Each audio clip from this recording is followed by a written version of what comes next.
So why don't you just introduce yourself? Yeah.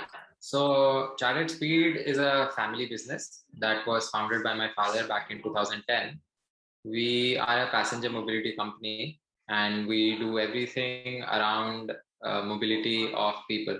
So that would include city buses, intercity coaches, micro mobility like bike sharing, even personal mobility, self-drive cars, caravans, everything. On a daily basis, we help move 300,000 people, and we connect 70 cities across the country in about 10 states. Recently, we have forayed into the electric vehicle paradigm. We started with some electric buses in Indore back in 2018. And in 2019, we launched our electric vehicle in Kolkata, which is for personal mobility. It's a micro mobility vehicle. Okay.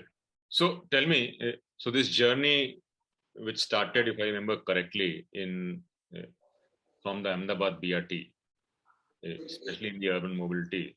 So how you have seen the urban mobility scenario change over last, let us say, 10 odd years? So there has been a huge shift.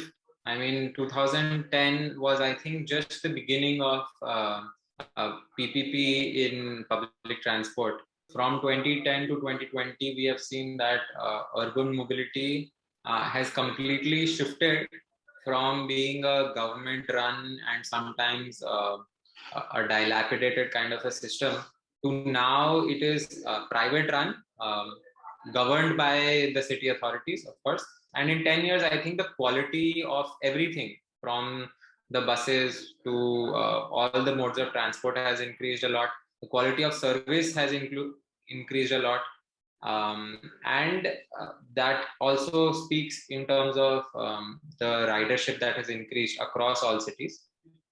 What now needs attention is over the next decade. Now, I think greater and greater number of vehicles need to come, and all modes of transport. Transport needs to be a lot more multimodal and a lot more integrated.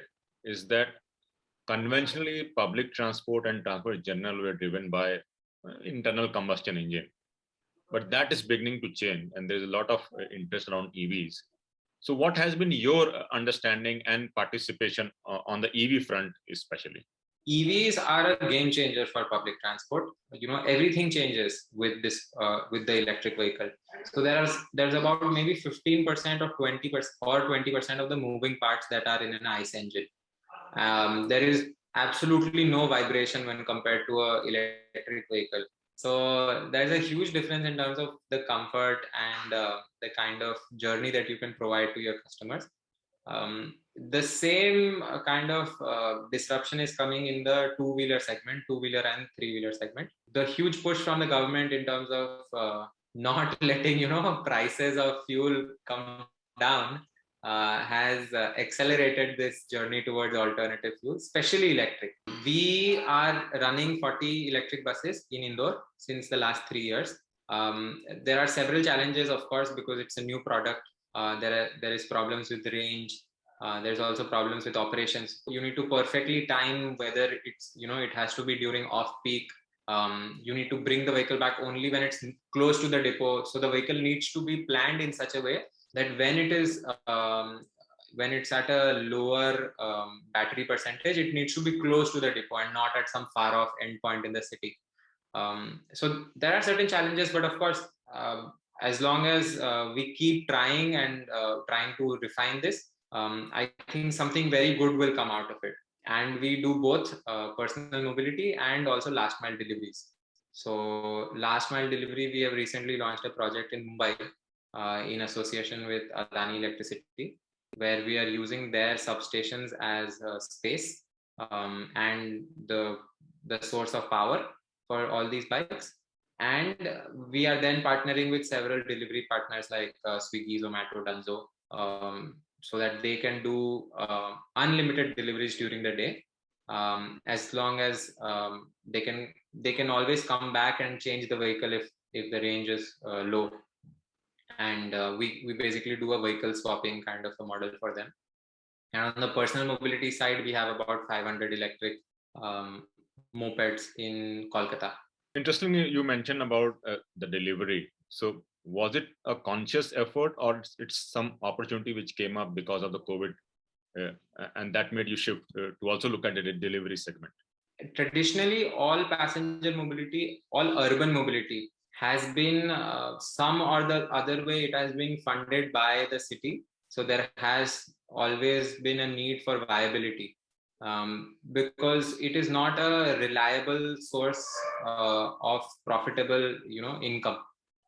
And that's because in the city there are several parameters which can affect mobility. There can be several other things, so these are all things that are not in your control, which is why passenger mobility becomes not traditionally profitable. You can use several levers to make it profitable, but deliveries on the other hand is a constant source of revenue.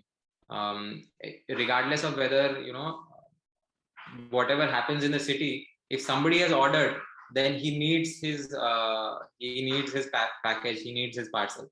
So it's a reliable source of income, and we saw that going forward, um, these kinds of inventions need to be done in the system in order to make micromobility profitable as well. But as a private sector operator, what's your take on electric? Is it something that can be championed by private sector as well, or you still believe this is mostly a public sector push which is coming for EV? No, so electric vehicles are specifically good for private players, because it reduces a lot of your uncertainties. So in an ICE vehicle, 40% or 50% of your cost is crude, which has never been stable. It has always been fluctuating up and down, and your business models are always constantly evolving. With electricity, at least you have stability for a few for at least a decade, if not more than that. And around that you can then build your business model. So that's the fundamental point. uh, Government push is required only for the few initial push to OEMs to be able to create that network on which fleet operators, on which fleet management companies can build upon. And we think with electric vehicles, there is greater business avenues in terms of multimodal, in terms of connected transport, in terms of greater reliability of service, which can make our business model more successful. Now, how do you address this capacity issue and skill development issue?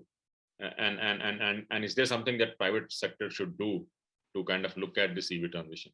We are taking smaller steps. So we did 40 electric buses. Now we did 500 electric bikes. We're not going for very big numbers, because the capacity needs to be built slowly at our end. What could accelerate this is partners like education institutes. There are training centers where our mechanics, where our drivers, where our management staff can come from. So even the task of driving an electric vehicle is totally different from an ICE vehicle, and all of that can accelerate this journey towards the electric vehicles. Which is why if learning institutes, if training centers come up to help us, we can accelerate this shift towards electric vehicles. We are doing the job of both training and then implementing. So if there is help from the training side, then I think this can be accelerated. So what are these 2-3 important support or policy direction that you need from government agencies so as to realize this electric mobility dream, so as to speak? I think one of the biggest things that comes up for electric vehicles is financing. If financing can be expedited, there can be some sort of a priority lending that is given to electric vehicles, because it is also in the national interest. It helps reserve our forex. If priority funding is given, then bigger projects can be taken upon by more and more entrepreneurs, not just us, everyone in the industry can help grow this. So financing, if that can be solved, it is something that the push is required from the government first of all, then private banks and everyone will kick in. And second is on policy terms. The policies for procurement, the policies for doing all of these projects I think there will be a fundamental change that will come up in all cities. We are doing the electric bus project in a very interesting way in Indore, where the VGF is in terms of just the power cost. So the power is from the city. The vehicle was already incentivized using DHI, FAME subsidies. And so we are able to operate and generate as much revenue required by us for operations from the ticketing itself. So for the city, it becomes just a power cost, nothing else. New models like this can come up in all cities with EVs, because if we are as a private individual able to run the bus more than what the ICE vehicles are doing today, then for just the ticketing cost, just at the ticketing revenue, we are able to meet our costs. Especially even the tendering kind of scenario, we see if the Swiss challenge kind of method can be adopted by more cities, then we will start giving out proposals to all cities that this is our cost of operation. If you can find somebody better to do it, then nothing like it. But if you find that this is the cheapest cost for you, or well, essentially no cost for you, then we are happy to operate 500 EVs or 1000 EV buses in your city.